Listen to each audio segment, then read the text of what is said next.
My parents always said life wasn't fair, but I never imagined their last will would prove it in the cruelest way possible. When the lawyer unfolded the papers in that dimly lit office, the air felt heavy, suffocating, as if even the walls leaned in to hear the verdict.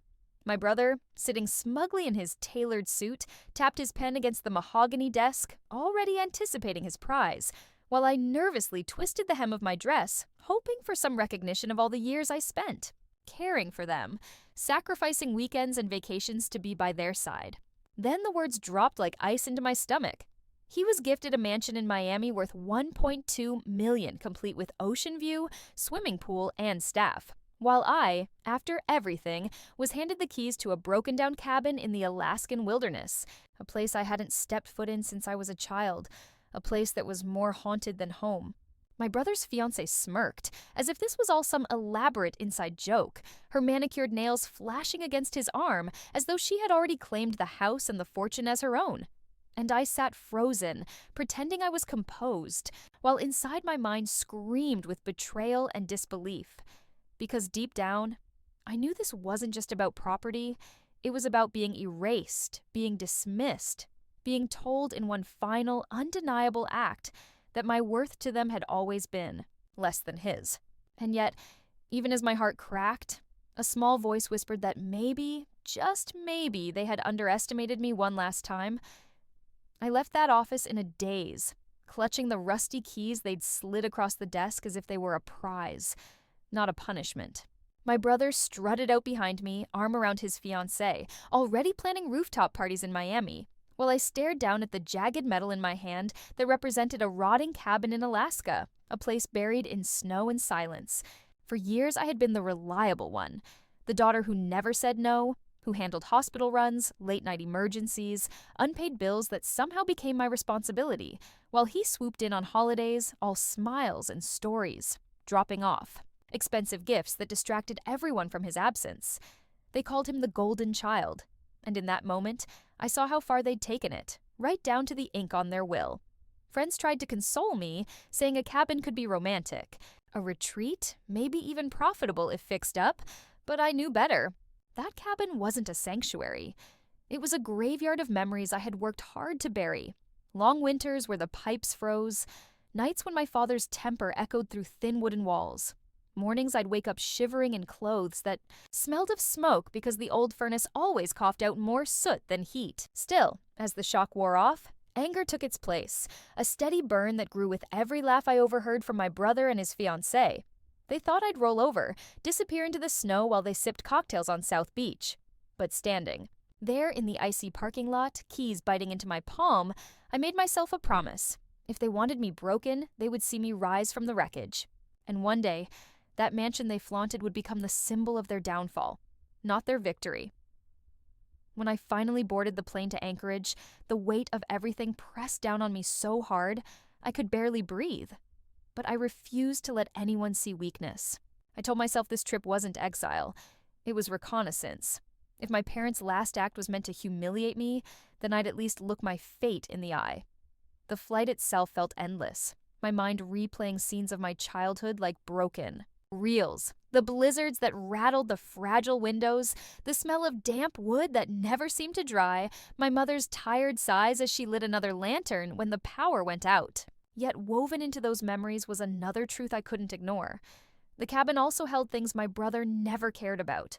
He'd hated the isolation, the work, the long days cutting wood and hauling water. But I remembered something else: land. That property stretched far beyond the crumbling walls, acres of untouched wilderness that developers had once sniffed around before my father dismissed them. Could it still hold value? That thought gnawed at me through the flight, through the rental car ride down icy roads until I finally pulled up to the cabin. It looked worse than I imagined. Roof sagging, windows cracked, porch eaten by moss. Yet as I walked the perimeter, snow crunching under my boots, I saw what lay beyond. Pines stretched endlessly. A frozen river cut through the valley and on. The horizon, the faint outline of mountains touched the sky. Suddenly, I didn't see a punishment. I saw possibility, a piece of earth my brother's Miami mansion could never compete with. That night, huddled under a blanket with only a kerosene lamp for light, I sketched out ideas in an old notebook: restoration, land leases, maybe even selling rights. And though my breath fogged in the cold air, something inside me burned hotter than it ever had before. For the first time, I understood. My parents hadn't buried me. They had unknowingly handed me the weapon I'd used to destroy his smug little empire, piece by piece, until he and his fiancée realized that snow and silence could be far deadlier than Miami's sunshine. Days turned into weeks as I forced myself to breathe life back into that cabin, and every nail I hammered, every board I replaced, was fueled not just by survival, but by spite. My brother sent photos from Miami. Him poolside in designer sunglasses, his fiancée in gold jewelry, both laughing like they had conquered the world. I never replied, but I saved each picture because one day I wanted to look him in the eye and remind him how fleeting that smile would be. The cabin tested me in ways I didn't expect. Frozen pipes that burst in the middle of the night, wildlife prowling too close, loneliness so deep it felt like a second skin. But there was something else I found in the silence: clarity. I dug through old filing cabinets my father had left behind, half buried under dust, and what I discovered almost knocked the air out of me. Land surveys, contracts, maps, all hinting at negotiations with oil companies from decades ago. The cabin itself was worthless, but the soil beneath my feet was another story. This wasn't just a broken inheritance, it was potential wealth, the kind that could rival or even surpass that Miami mansion. My parents had either been blind to it or too stubborn to sell, but I wasn't blind. I began contacting lawyers, developers, anyone who could help me navigate mineral rights and land deals. Each call I made felt like loading another bullet into a chamber aimed squarely at my brother's smug face. Because while he flaunted his shallow luxury, I was building something that couldn't be taken away with a swipe of a credit card. And late at night, staring into the flickering flames of the repaired fireplace, I whispered to myself that his mansion wasn't the end of the story. It was the opening act. The real empire was rising here in the snow, with me at the helm, and one day soon his fiancée would regret ever smirking at me across that lawyer's desk. Spring crept slowly across Alaska, melting the ice, loosening the ground, and with it, I felt my resolve harden into something unstoppable. The more I dug through those yellowed folders my father had left scattered in boxes, the more I uncovered details he had either hidden or ignored. Letters from energy companies offering staggering sums, old geological surveys marking veins of resources beneath our land, even tax documents that suggested he had been approached more than once to sell, but never trusted the outsiders enough to follow through. My brother had no idea. He thought he'd won the lottery with his mansion and that I'd been tossed a bone. Meanwhile, I began driving into town, meeting with lawyers and financial advisors, keeping my discoveries quiet. The men I sat across from tried to mask their surprise when I unfolded the paperwork and maps on their desks, but I saw it. The flicker in their eyes that told me this land was more valuable than I had dared to hope. Deals weren't made overnight, but doors began to open, and suddenly I wasn't the forgotten daughter with a broken cabin. I was a landowner sitting on a fortune my brother couldn't touch. At night, when exhaustion pressed on me, I thought about him and his fiancée sipping cocktails in their Miami mansion, posting photos of infinity pools and palm trees.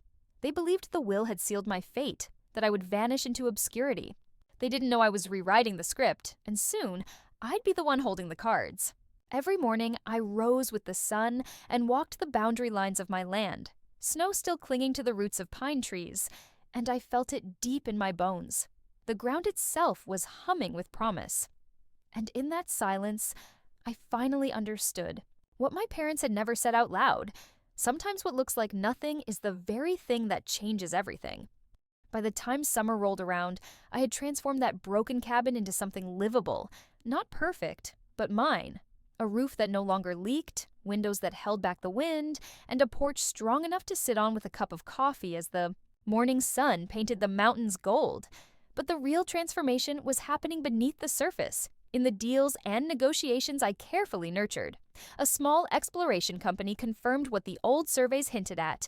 My land was sitting on valuable deposits, not just timber or water rights, but minerals that could bring in contracts worth millions. I signed nothing too quickly, cautious, deliberate, knowing that one wrong step could ruin everything.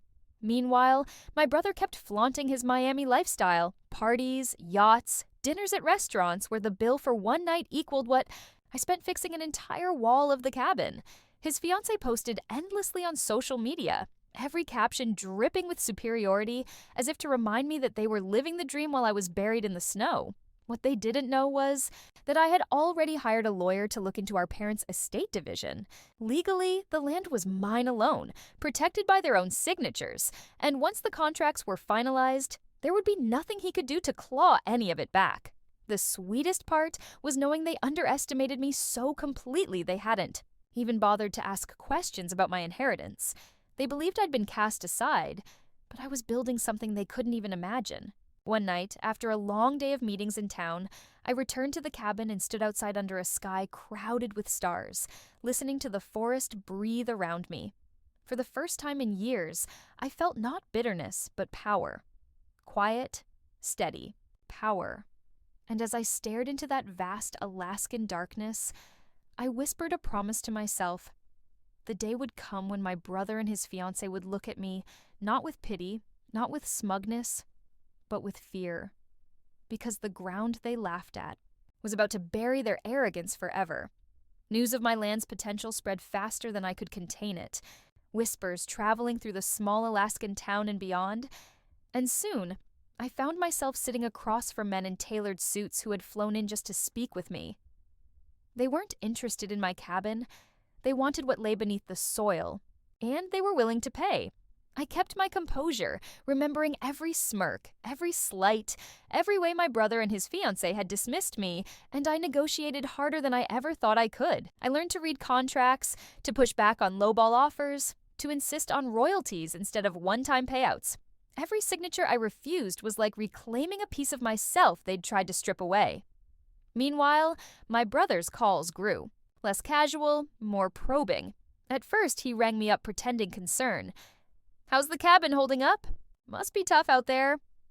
But when I didn't complain, when I sounded steady, he grew suspicious. I could hear his fiancée whispering in the background, pressing him to dig to find out why I wasn't miserable.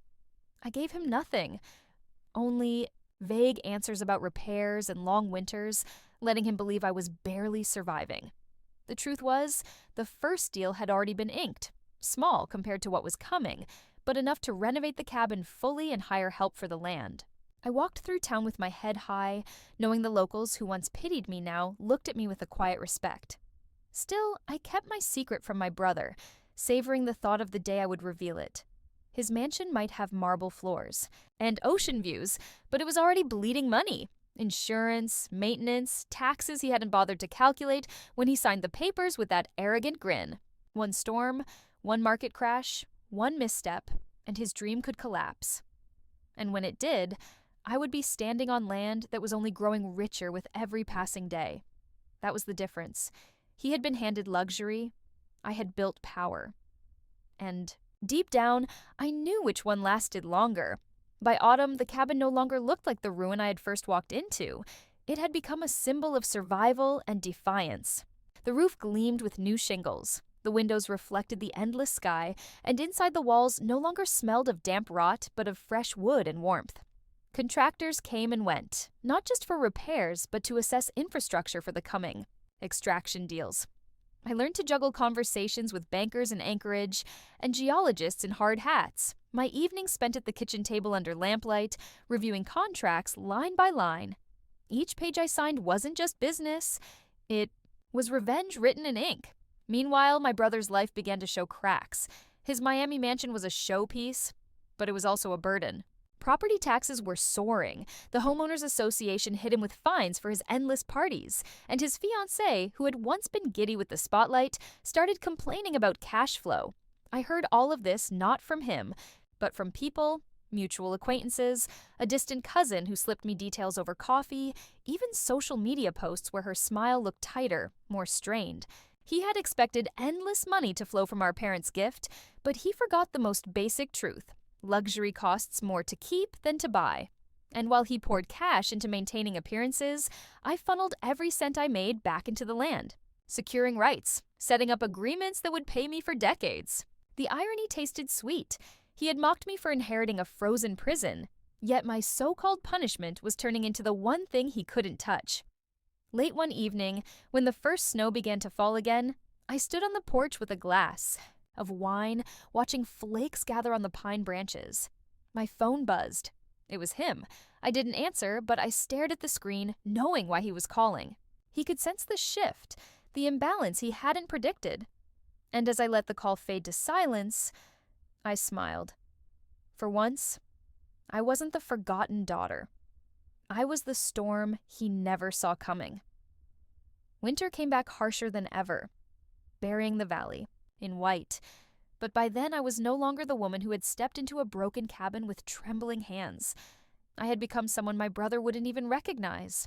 The contracts were moving forward. Lawyers were drafting agreements that stretched into the millions. And my land was spoken about in meetings I wasn't even in, because suddenly it mattered on a scale my family had never imagined. The irony didn't escape me. My parents' final insult had turned into my final freedom.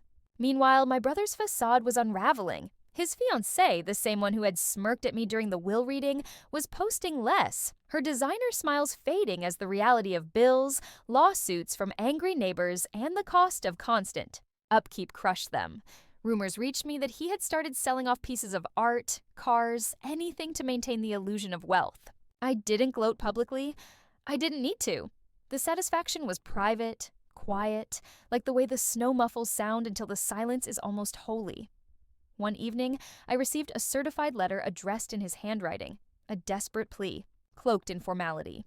He wanted to discuss the land, suggesting shared opportunities as if I hadn't spent months clawing my way up alone.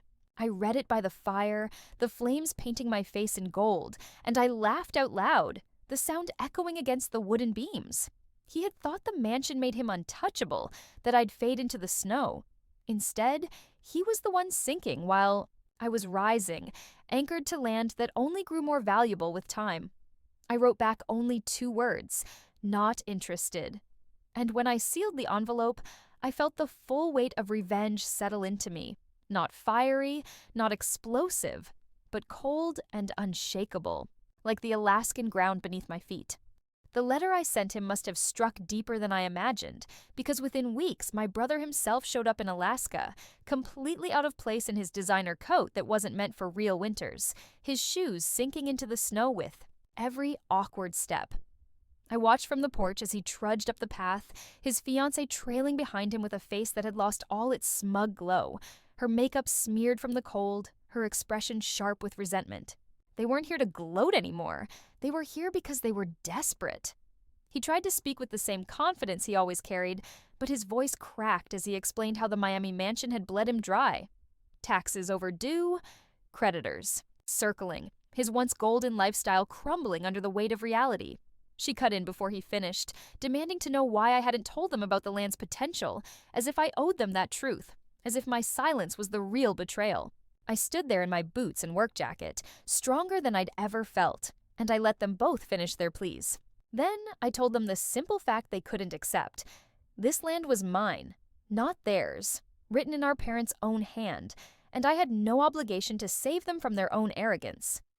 My brother's face turned pale. His fiancée's eyes burned with anger, but I didn't waver. I reminded him of the day at the lawyer's office. The way he'd smirked, the way she'd laughed as I was handed the broken keys. That was the day you chose your side, I said softly. And this is the day you learn the cost of it. He begged, actually begged for a share, even offering to sell me the Miami mansion for a fraction of its worth. But I only shook my head. I didn't want his house, his debt, or his problems. I wanted the satisfaction of standing on solid ground while he watched his crumble. They left without another word, their luxury car barely making it down the icy road. And I stood in the snow long after the taillights disappeared. The wind bit at my cheeks, but inside I felt nothing but warmth. Because in that moment, I realized something powerful. Revenge isn't always fire and fury. Sometimes it's ice, patience, and the knowledge that the life they tried to bury you with is the one you used to build your empire. The silence after they left was different. It wasn't the lonely silence I'd once feared in this place. It was victory humming through the snow, the sound of finally breaking free from years of being the overlooked daughter, the one always carrying burdens without recognition. Weeks passed, and word of my lands deals became official. Contracts were signed that guaranteed steady royalties for decades, money that would not vanish with a single storm or a reckless purchase, but would grow stronger with every passing year. I walked through the cabin one evening, the fire glowing bright, and realized it no longer felt like a punishment. It was my fortress, my proof that resilience can turn humiliation into triumph.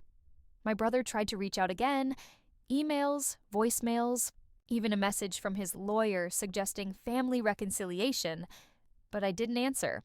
The last memory I wanted of him was his face on that snowy path, pale and desperate, while I stood firm and untouchable. His fiancée eventually left him. I heard through distant relatives that she ran off with someone wealthier, unwilling to endure the collapse of his golden boy facade. And him? The mansion that was once his crown jewel ended up on the market, sold in a hurry, the price slashed lower and lower until it was no longer a symbol of pride, but a monument to greed and short-sightedness. I never once set foot inside it.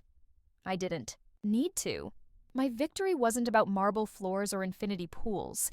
It was about power, independence, and the peace of knowing I no longer owed my family or their favoritism a single piece of myself. On clear nights, I stand outside the cabin, looking up at the stars glittering over the Alaskan wilderness, and I smile.